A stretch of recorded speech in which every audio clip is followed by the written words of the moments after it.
समय? जी, इस समय भारत के लिए अपने न सिर्फ अपने पश्चिमी सीमा को संभालना, अपने पूर्वी और पूर्वोत्तर सीमाओं को भी संभाले रखना बहुत ज़रूरी है।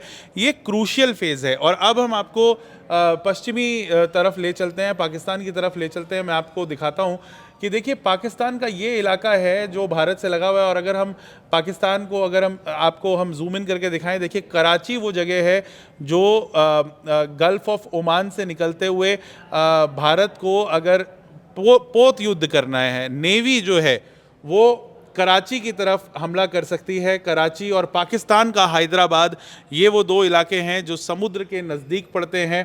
उसके बाद में अगर आप ऊपर की तरफ बढ़ते जाएं तो पाकिस्तान के बड़े बड़े शहरों की तरफ अगर हम बढ़ते हैं तो बहावलपुर, जहां पर भारत ने हमला किया, भारत ने, क्योंकि यहाँ पर जो है जैश का हेडक्वार्टर एक तरह से हुआ करता था। जी। और जिसको हम लोगों ने जो है पंजाब प्रोविंस में आता है वहाँ की, उसको जो है हम लोगों ने जो वहाँ पर प्रिसीजन स्ट्राइक की और वहाँ पर जो है कैजुअलिटी भी इन्फ्लिक्ट की। वहाँ पर बड़ा कैंप था जिसमें तकरीबन कहा जा रहा था 30 से 40 जो टेररिस्ट थे उनको हम लोगों ने मारा है। ये मुझे लगता है ये जख्म जो है पाकिस्तान बर्दाश्त नहीं कर पा रहा है, क्योंकि इसके नाम पे वो प्रोपेगेंडा फैला रहा था कि साहब हमारी रिहायशी एरिया में अटैक हुआ है, लेकिन इसको हम लोगों ने एक्सपोज कर दिया जी। आगे बढ़ते हैं मुल्तान की तरफ। मुल्तान और खानेवाल और मुल्तान, ये वो दो जगह हैं जहां पर पाकिस्तान की डेंस आबादी है। खानेवाल वो जगह है जहां पर पाकिस्तान का कंटोनमेंट एरिया भी है। यहाँ पर पाकिस्तान की सेना के कई अफसर, कई लोग यहाँ पर मौजूद रहते हैं। मुल्तान वो जगह है जो पाकिस्तान का बड़ा शहर है। यहाँ पर मुल्तान में आप समझिए कि पाकिस्तान की बहुत बड़ी डेंस आबादी है। और ये भारत के श्रीगंगानगर से बहुत दूर नहीं है, ये बहुत दूर नहीं है। अगर भारत हमला करने पर आए तो वो भी रेजिडेंशियल इलाकों पर, मुल्तान पर, खानेवाल पर हमला कर सकता है। बहावलपुर कोई बहुत डेंस इलाका नहीं था। बहावलपुर आपको बता दें रेगिस्तान और पहाड़ियों का लगा हुआ इलाका है, पठारीय इलाका है। इस इलाके के अंदर ऊंची नीची सड़कों के दौरान अगर आप छोटे ट्रिप पर कभी उत्तर भारत में शिमला, या कभी अगर आप नीचे गोवा की तरफ जो वेस्टर्न घाट्स हैं अगर उस तरफ गए हो तो इस तरह का इलाका है, पठारीय इलाका है। इस इलाके में आबादी उतनी ज़्यादा नहीं है, तो बावलपुर इलाके में हमने हमला किया था। इसके बाद आप देखें मुल्तान के साथ ही लगा हुआ शहर है डेरा गाजी खान, बड़ी मार्केट है पाकिस्तान की, बड़ा डेंस इलाका है। अगर भारत को चोट पहुंचानी है तो भारत भी ये चोट पहुंचा सकता है। ये हमारी सीमा से बहुत दूर शहर नहीं है। उसके बाद पाकिस्तान का कल्चरल हब अगर कहा जाए, साहिवाल है जो कि भारत से कल्चर में बहुत मिलता जुलता है। बड़ा गांव है, दूध और मवेशी के लिए जाना जाता है साहिवाल। इसके बाद अगर हम आगे चलें तो दो बड़े शहर आते हैं जिन्हें लाहौर नहीं वेख्या उन्हें कुछ नहीं वेख्या, ये तो हम बात करेंगे। लेकिन पहले फैज़लाबाद की बात करते हैं। फैज़लाबाद ये पाकिस्तान का पॉश एरिया है, बड़ी इमारतें यहाँ पर हैं, सोसाइटीज़ हैं। आप इस बात को समझें अरुण, अगर इंडिया हमला करने पर आता है, ये हमारे अमृतसर, हमारे तरन तारण अमृतसर कंटोनमेंट एरिया से बहुत दूर नहीं है फैज़लाबाद। और अगर फैसलाबाद में हम लोग हमला करते हैं या इंडिया चाहता तो शेखपुरा या ननकाना साहिब में हमला किया जा सकता था, पर जिसके लिए उन्होंने प्रोपेगेंडा आज एमईए की प्रेस कॉन्फ्रेंस में कहा गया कि ननकाना साहिब पर जो है हमला किया है भारत ने, जिसको हम लोगों ने रिबट किया। हमने कहा नहीं, ये उनका सिनिस्टर डिजाइन है, सिनिस्टर प्रोपेगेंडा है कि साहब हम ऐसा बिल्कुल नहीं कर सकते हैं। उन्होंने ही कुछ इस तरह की हरकत की, वहाँ कैजुअलिटी हुई जिसको वो प्रोपोगेट करना चाह रहे थे कि साहब भारत ने जो है ननकाना साहिब पर, हम किसी ऐसे धार्मिक स्थल पर हमला नहीं करते। हमने हमला किया यहाँ मुरीदके पे, जो लाहौर से कुछ दूरी पर मुरीदके है। ये एलईटी का बेस कैंप है। यहीं से आपको मैं बता दूं कि जैसा कि रिपोर्ट्स में कहा गया था, एमईए ने अपने कॉन्फ्रेंस में कहा कि साहब प्रेस कॉन्फ्रेंस में कि मुरीदके में जो हमला एलईटी के बेस को ख़त्म करने के लिए था, यहीं से कसाब और डेविड हेडली ये लोग जो है वहाँ पर ट्रेंड हुए टेररिस्ट थे, इसीलिए हमने इसको प्रेसिजन स्ट्राइक में डिस्ट्रॉय किया था। जी देखिए, आपको समझना पड़ेगा, आप लोग में से कई लोग ये बात नहीं जानते होंगे कि पाकिस्तान के मैप पर ये वो कौन से इलाके हैं। भारत के बड़े शहर तो हम जानते हैं, पर पाकिस्तान के वो बड़े शहर, और ये कोई ऐसे शहर नहीं है जहाँ पर पाकिस्तान का डेवलपमेंट है या उनके पास यहाँ पर साइबर हब है, वो यहाँ का बेंगलोर या मुंबई है। पूरी तरह से पाकिस्तान यहाँ पर जैश और लश्कर तैयबा की जो है वो ट्रेनिंग कैंप्स चला रहे थे वो मुरिदके में। आपको बता दें, मुरिदके उनके सबसे मुख्य शहर लाहौर से बस कुछ ही दूरी पर है जी। ये ऐसा है जैसे आप दिल्ली से अगर गाजियाबाद जाने के लिए निकले या दिल्ली से हापुड़ जाने के लिए निकले, इतनी दूरी पर आतंकवाद का कैंप चल रहा था। और अगर वहां पर हमला होता है तो उसके बाद देखिए जवाबी कार्रवाई, तिलमिला उठा पाकिस्तान।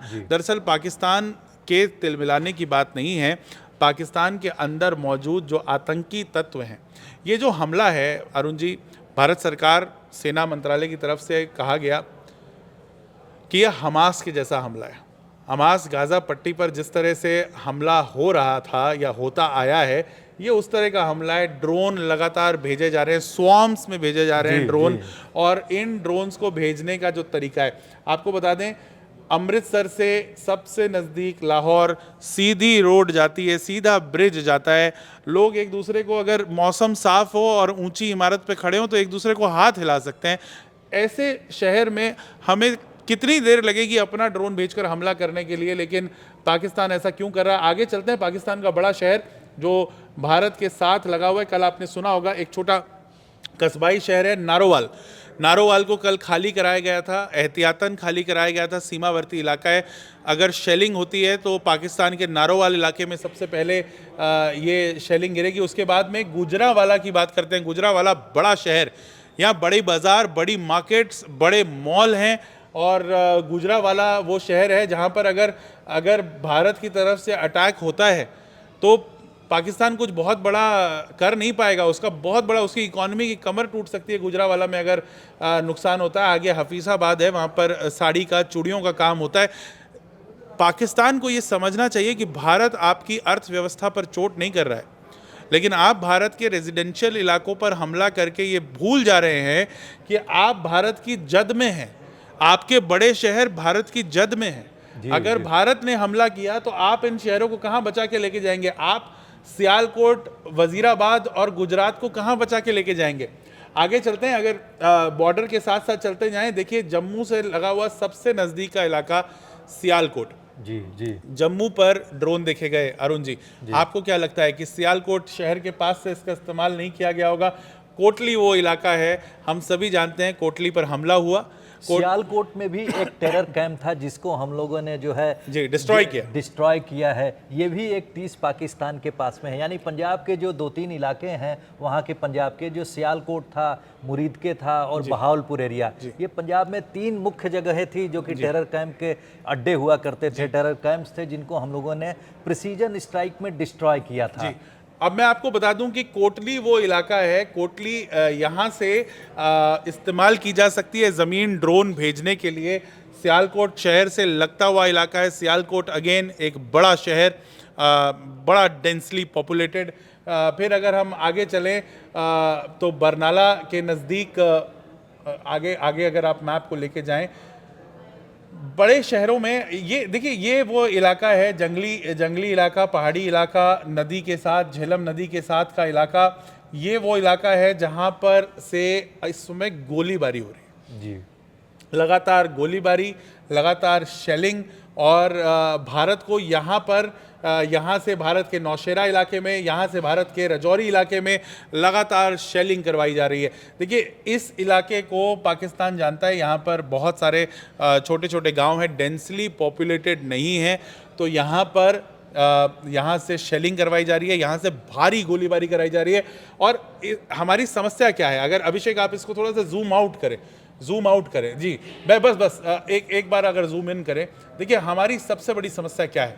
हमारी समस्या ये है कि हमारे बड़े शहर नौशेरा, रजौरी, हमारा मंधार, कोटली, हमारे बड़े शहर जहाँ पर लोग हैं, ये बहुत नज़दीक पड़ते हैं इस बॉर्डर के साथ में। अगर हम आप ऊपर चलेंगे अगर ये सब एलओसी के नज़दीक दिखते जी, हैं। ये एलओसी के नज़दीक है। और जैसे जैसे अब आप एलओसी के नज़दीक आते जाएंगे, अरुण, जैसे जैसे हम एलओसी के नज़दीक जाते जाएंगे, इस्लामाबाद और रावलपिंडी, पाकिस्तान का मुंबई, दिल्ली सब यही है। इस्लामाबाद, रावलपिंडी की तरफ आप पढ़ेंगे, देखिए हमारे पूंछ इलाके की तरफ उन्होंने यहीं से हमला किया हुआ। ये बड़ा पहाड़ी इलाका है। भारत की ज़मीन से इस्लामाबाद, रावलपिंडी को एक बड़ा पहाड़ी इलाका, जंगली इलाका अलग करता है, दूर करता है, ठंडा इलाका है।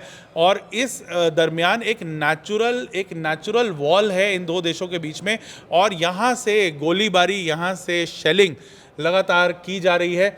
और अगर आप आगे चलें, देखिए एलओसी का वो इलाका, उरी का इलाका हम ऊपर देख ही रहे हैं। और अगर हम ऊपर चलें तो ये वो सारी जगह हैं, मुजफ्फराबाद, मानशेरा, अबोटाबाद। देखिए अब जैसे जैसे आप बाहर निकलते, अबोटाबाद के बाद में मुझे एक याद आ गया, यहीं पर जो है ओसामा बिन लादेन को पाकिस्तान ने छुपा के रखा था, जिसमें यूएस ने कार्रवाई की 2021 में और उसको वहां पर घुस के एक तरह से एलिमिनेट किया था। जी, ये आप समझिए, ये देखिए आप अगर इस अर्थ मैप को देखकर आप अंदाज़ा लगा सकते हैं, ये पूरा का पूरा पहाड़ी इलाका है। जी जी, इसको बहुत अच्छे से स्टडी किया हुआ, पूरी तरह से पहाड़ी इलाका है और आदर्श इलाका है आतंकवादियों के छुपने के लिए। ये समझ लीजिए इन्फेस्टेड है, यहाँ दीमक की तरह आतंकवाद छिपा हुआ है। पाकिस्तान हमेशा इसको डिनाई करता हुआ आया है, पाकिस्तान हमेशा इससे इनकार करता हुआ आया है कि हमारे पास नहीं है। आप बालाकोट ले लीजिए, आप मानशेरा ले लीजिए, आप अबोटाबाद ले लीजिए, इन सारी जगहों पर, आगे हारीपुर ले लीजिए, नथिया गली ले लीजिए, इन सारी जगहों पर कभी ना कभी किसी आतंकवादी मुठभेड़, किसी आतंकवादी के मारे जाने, सर्जिकल स्ट्राइक, इन सारी चीज़ों का जिक्र सामने आता रहा है। वहीं अगर आप भारत की तरफ देखें तो यहाँ हमारे बड़े इलाके हैं और शेलिंग के ज़रिए इन पहाड़ी इलाकों को, आप देख रहे हैं ये जो बर्फ़ की टिप्स हैं, मुजफ्फराबाद ये जो पीओजेके का एरिया है। जी जी जी जी जी जी जी, तो ये भारत के इलाके की तरफ अगर हम आते हैं तो आप देखिए सोपोर, बारामूला बीच में एक बड़ा पहाड़ी इलाका पड़ता है। तो शेलिंग के ज़रिए वहाँ पर किसी तरह से असला पहुँचाया जाता है, बारूद पहुँचाया जाता है। इस समय भारी शेलिंग की जा रही है और कोशिश किया जा रहा है कि अवंतीपुरा, पुलवामा, बड़गाम, न सिर्फ वहाँ पर ड्रोन विमान भेजे जा रहे हैं, वहाँ पर शेलिंग भी की जा रही है।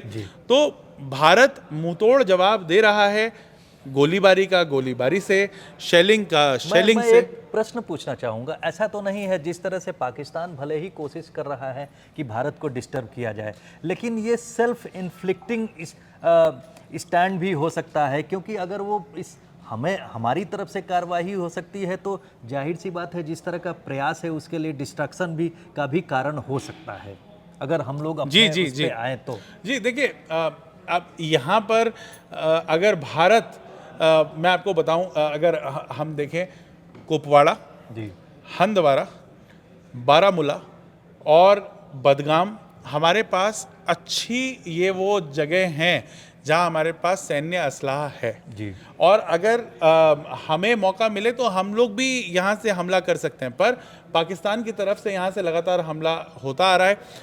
यहाँ हमारी सेनाएं कहाँ तैनात हैं ये हम आपको नहीं बताएंगे, हम आपको ये बता रहे हैं कि ये वो इलाके हैं जहाँ पर हमला होने की, बार बार ड्रोन विमान आने की चांसेस दिखाए जा रहे हैं। मैं तो यहाँ पर एक ही बात कहना चाहूँगा सुजान जी कि जिस तरह से हम लोगों ने संयम बना के रखा है, संयम शक्तिशाली व्यक्ति का एक बड़ा लक्षण होता है। जी। अभी तक हमने वो संयम मेंटेन रखा है, अपने शक्तिशाली होने का जो एक तरह से जो सीमा रेखा है उसको बना के रखा है। हम लोगों ने वहीं स्ट्राइक की है जहां ज़रूरत पड़ी है। जी। और इसीलिए शायद हम लोग डिप्लोमेटिक फ्रंट पे वर्ल्ड को जो है बताने की कोशिश कर रहे हैं कि पाकिस्तान को संभाला जाए, अदरवाइज जो इस नेबरहुड में जो है दूसरे तरह की कार्रवाई होगी तो सबके लिए परेशानी का कारण होगा। हम लोगों का क्लियर एजेंडा है कि we are fighting against terrorism. Right. किसी रिलीजन के खिलाफ नहीं है, किसी देश के खिलाफ नहीं है, ये हमारा एजेंडा। देखिए, भारत हमेशा से शांति प्रिय देश रहा है। आज भी अगर पाकिस्तान अपनी तरफ के आतंकवाद को ख़त्म करते हुए, उसे स्वीकार करते हुए, ख़त्म करते हुए ये कह दे कि अब वो आतंकवाद के खिलाफ अब जंग में कूदेगा, भारत पाकिस्तान का साथ देगा, लेकिन पाकिस्तान की कार्रवाई कुछ और ही कह रही है।